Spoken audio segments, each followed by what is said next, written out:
Hi, everybody. I'm so glad that you decided to stop here and learn about relationship therapy theories. And I am Dr. Doug. And whether you are one of my real life students or a YouTube student, I'm still glad to see you here. Today, we're going to be talking about psychodynamic couple therapy. So let's get started.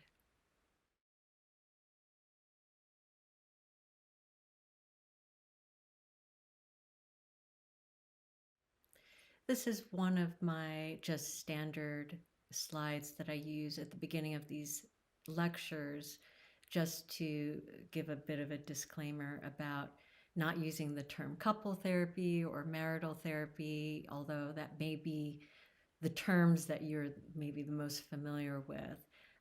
But for my purposes, I will be referring to it as relationship therapy and calling partners partners rather than spouses or girlfriend, boyfriend. And here's our agenda, which probably looks familiar to you if this is not the only video that you've watched of mine. It's a standard agenda so that every theory you can feel confident that you are getting all of your bases covered.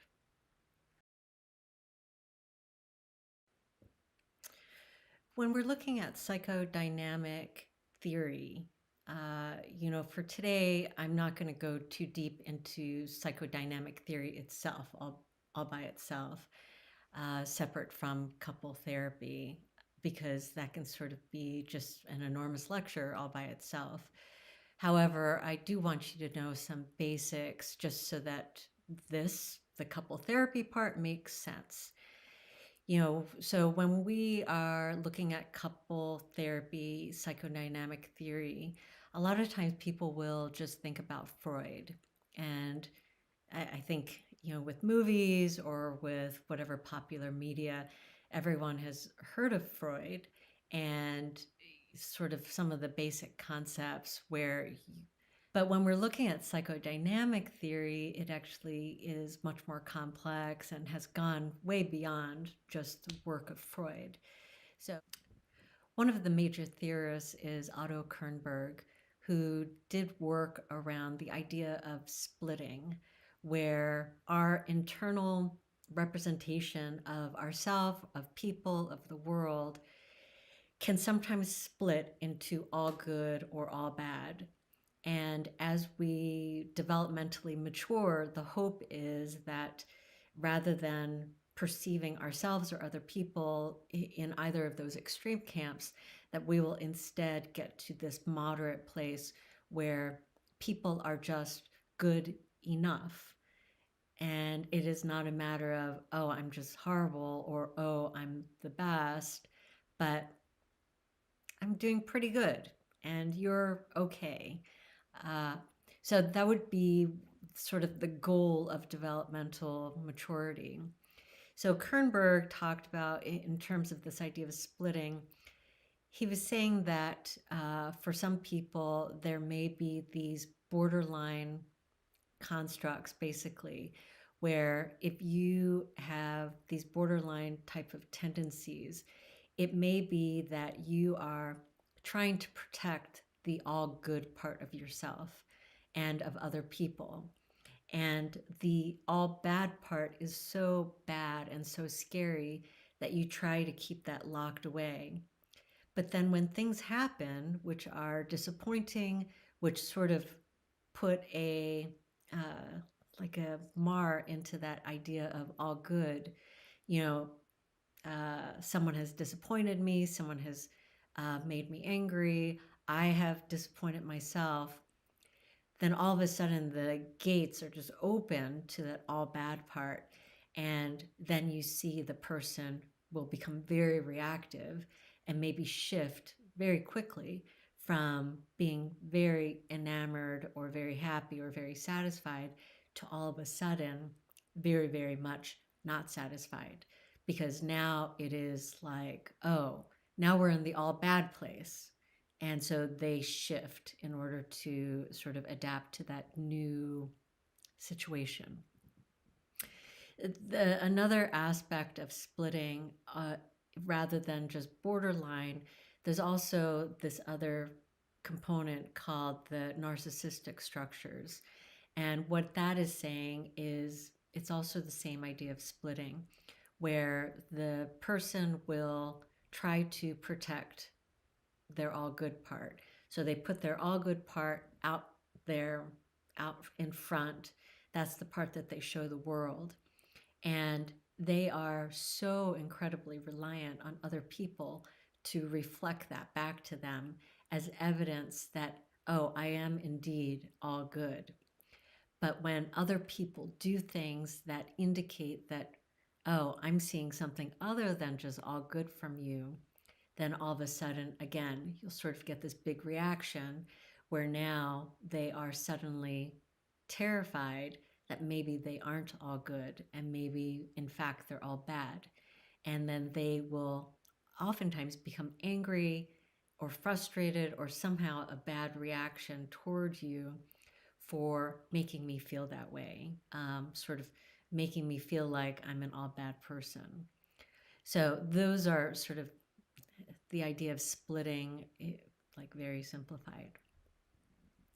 Another theorist, Heinz Kohut, talked about this internal representation that we have of ourselves, and that for some people, in order for that to be fostered, that they really need that reflected back to them from other people.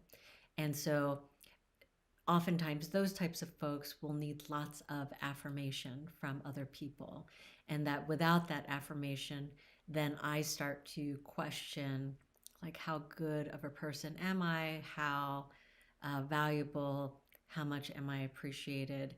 And it's very difficult for those types of people to hold on to a strong positive self-concept without those affirmations from the outside.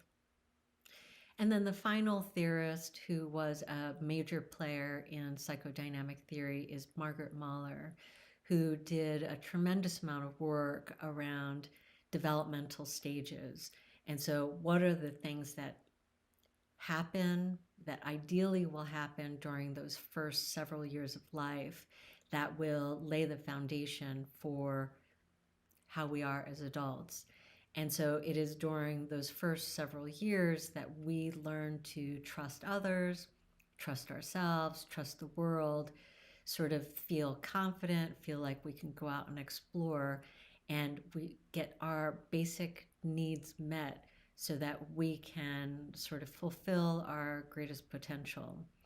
And for adults, sometimes what you'll see is that there are maybe echoes of what had occurred when we were kids, and that if any of those needs were not met and we didn't advance through that particular developmental stage, then we start to see how that impacts us as adults.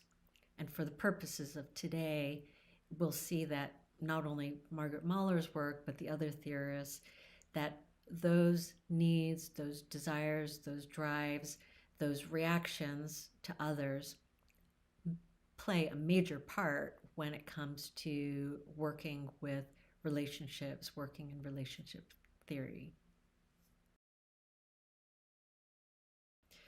The first of these guiding beliefs are that hidden and unresolved conflicts will impact your current relationships.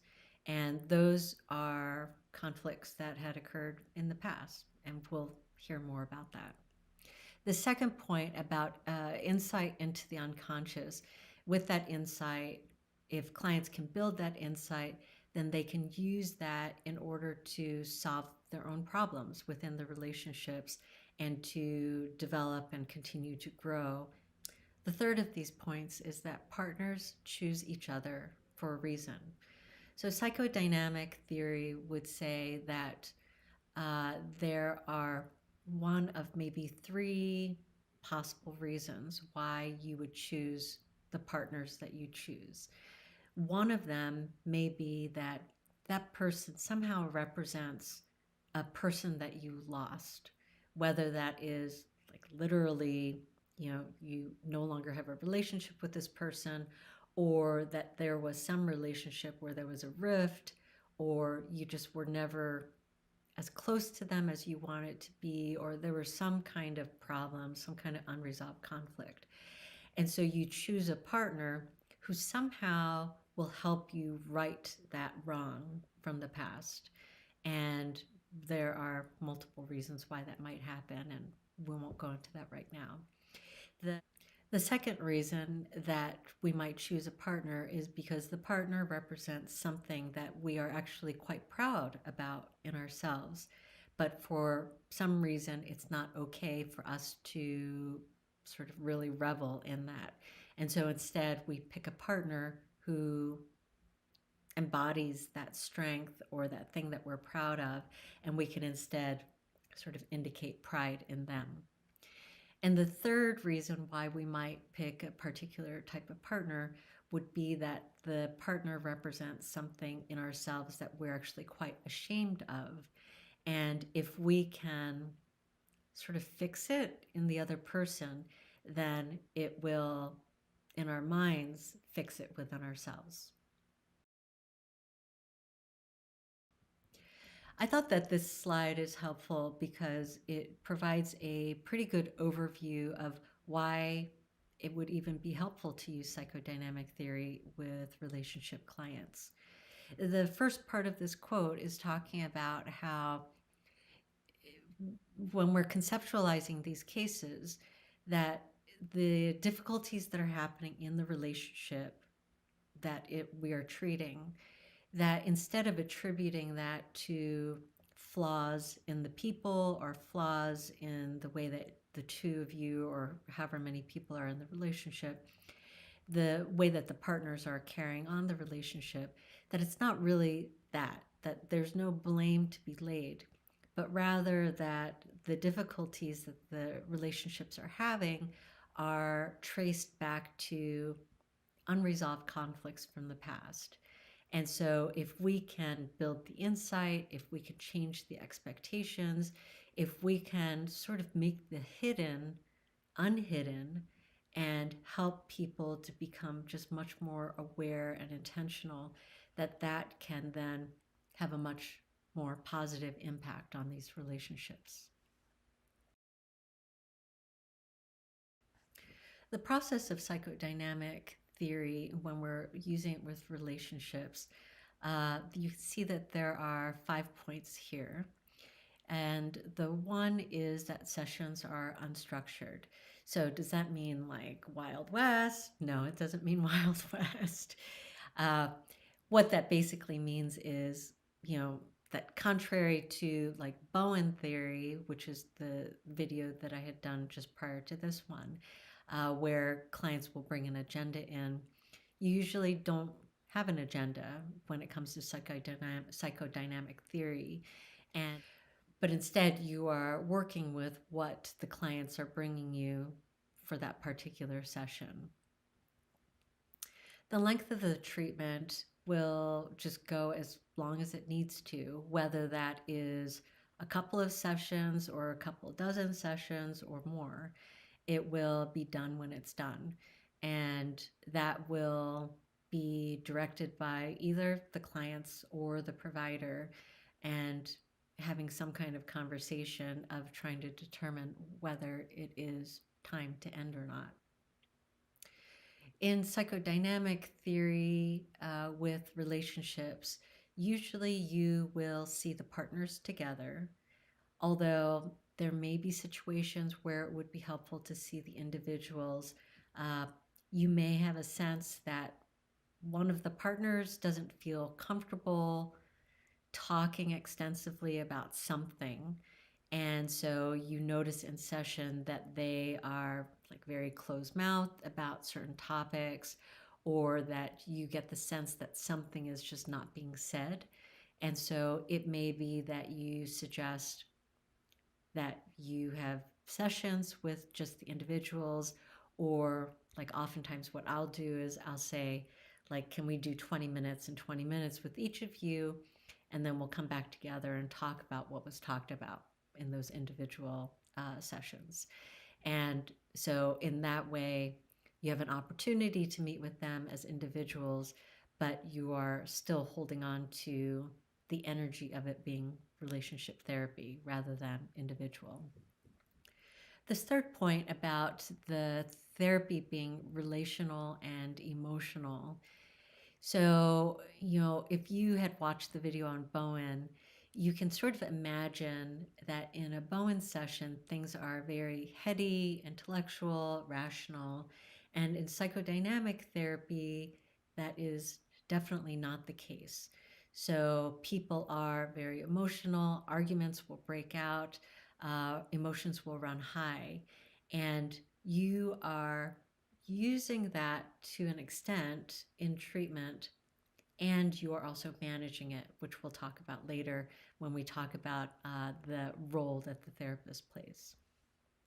This final point about that you may have a co-therapist, this is a little bit unusual. There's really no other theories where it is as common to have a co-therapist in terms of relationship therapy. And if you think about it, well, maybe you can't think about it yet because we haven't gone into the theory yet.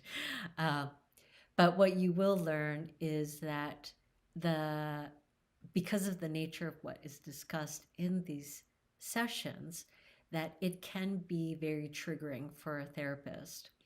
And if the therapist is being triggered, it would be helpful to have a co-therapist who will sort of pick up the ball, maybe alert you that maybe you are being triggered and maybe you're not even aware of it, or they sense that you are being triggered and so then they step in, and the two of you just sort of balance each other out and support each other through the session. Because these sessions can be very emotionally and intellectually difficult for a single therapist. And so oftentimes you'll see that they have co-therapists. In psychodynamic therapy, then, when we're working with relationships, what is the therapist focusing on? And we have four basic things here that the therapist would be focusing on.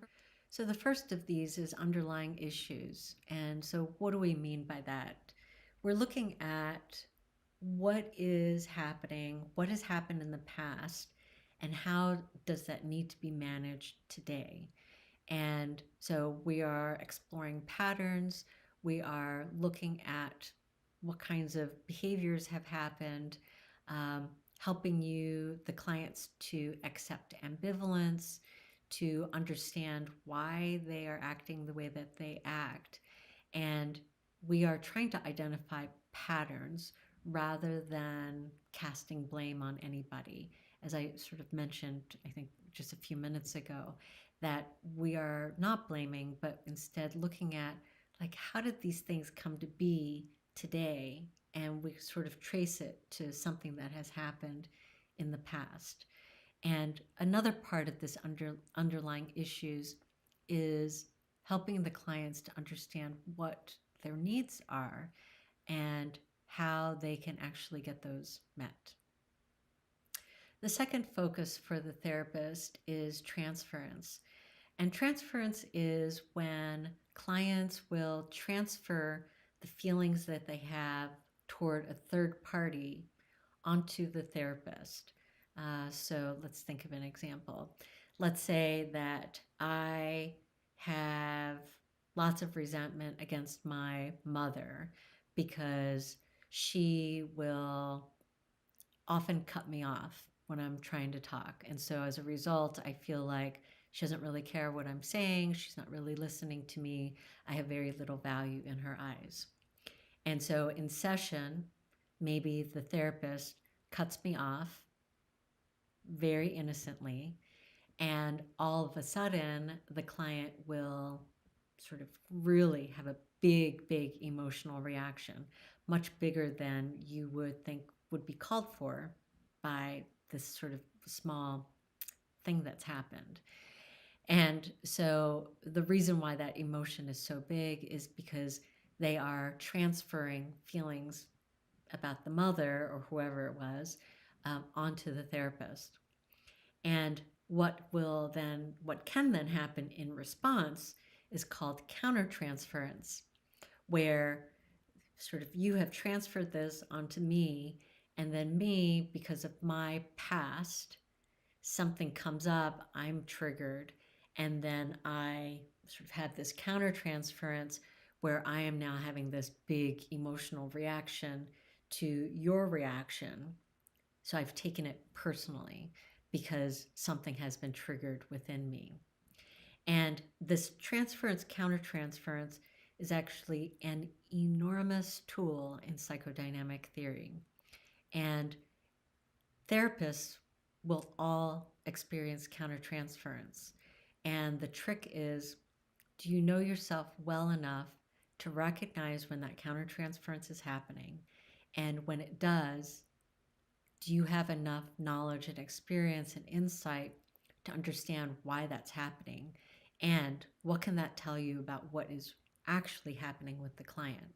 So that countertransference, you're using it as a tool to get a sense for something that's happening with the client that is not actually being stated. It's wonderful. It's a fantastic tool as long as you have the knowledge, insight, and experience to know what to do with it. If you don't, then that is called sort of a blind spot. We're sort of being hit, not knowing that we're being hit, or not understanding why we're being hit. With acceptance and subjectivity, what this is talking about is helping clients to develop that ability to accept reality rather than wishing that things were a different way or demanding that things be a different way.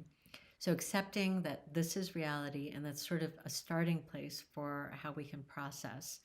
And then the subjectivity is helping clients to understand that we all have different subjective experiences, and you and your partner and you and I likely see things differently. And that doesn't mean that either of us is seeing things wrong. It is just that our perception, our subjective experience is different. And we call that a divergent subjective experience. I know, it's very, very tricky. It's very, very good. It's a good explanation. So, a divergent subjective experience and helping clients to then realize that, oh, what you're talking about is your truth. My partner is talking about their truth. It's not that they are lying or trying to undermine me, not necessarily. And when we can understand that this is their subjective reality, then we can also exercise empathy. And when the clients can show empathy for each other, that is a huge method of helping them to grow closer and to sort of reconnect those binds that are between them. And then the final group of ideas that the therapist will be focusing on during these sessions are any of the defenses that we sort of see happening in the room or that they are talking about. So there are many, many defenses within psychodynamic theory, and you should definitely look those up. The ones that I have written here on the slide are really just the tip of the iceberg. So just briefly to talk about these. The first of these is projective identification, and this is sort of a big one that we will often see in session, where I have an unwanted part of myself, something that I'm ashamed of, something I don't like about myself, and I project that onto my partner. So, it could be as innocent as maybe I am nervous that I don't have a very good sense of humor and that when I crack jokes, nobody laughs. So it's actually something that I feel very insecure about. And so then my partner cracks some kind of silly joke. And so I flip out on them of like, oh, you're so embarrassing. I'm so ashamed to be your partner. Can't you see how embarrassing this is? Nobody thinks you're funny. So this person, your partner, has just cracked this joke. All of a sudden, you are freaking out on them. And that big emotional reaction is a very good tip that projection is happening. So I'm projecting some unwanted part of myself onto you. And then the identification part happens when the receiver of that projection takes on that identity for themselves and then have their own emotional reaction. So, in the case of the example that I just used, my partner would then all of a sudden feel that shame of like, oh, people are laughing at me, not laughing with me. And my partner is ashamed to be with me, and I'm just this laughing stock, this ridiculous person.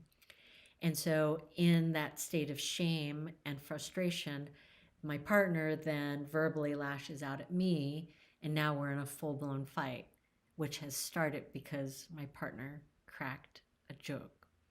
So, when we look back on these arguments that have sort of just grown very, very fast, very quickly, and we don't understand how this seemingly innocent thing has become this huge emotional eruption, oftentimes we can say that there was projective identification happening. Another one of the defenses that I list out here is splitting, which we already talked about, where the client, is sort of putting their partner into the all good camp or the all bad camp. And as a therapist, we are sort of helping them to go into the good enough camp instead. With esteem, we are trying to help the clients with building up their own self-perception as well as their perception of their partner, and just building up that esteem and respect. And then finally is the idea of soothing and helping the clients to develop healthy soothing, self-soothing, which may be different from what they grew up with. And oftentimes the clients who come in to see us, they may have not developed the best self-soothing techniques. And so when we are in session, we're sort of looking at what are they doing to self-soothe, and is there a better or healthier way for them to do that? The role of the therapist, it can be split up into these four aspects of educate, mediate, nurture, and being neutral.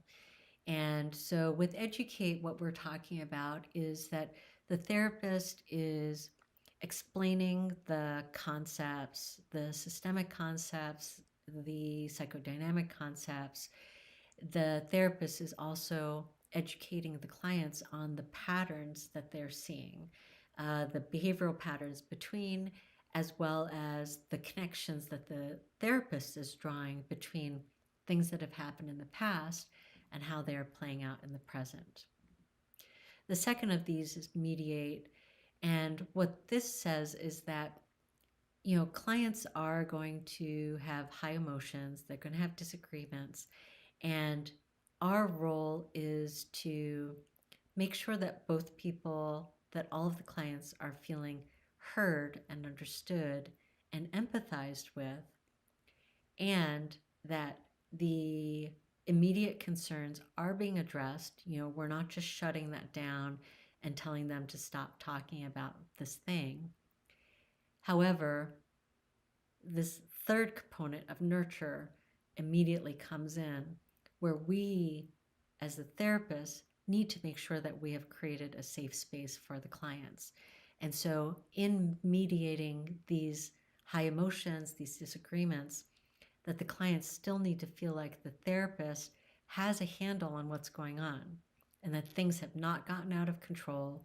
Things are not going to just snowball and become just this huge uncontrollable thing, but instead that the therapist is, pacing things, is modulating the emotions in the room, and can close that up whenever they want to.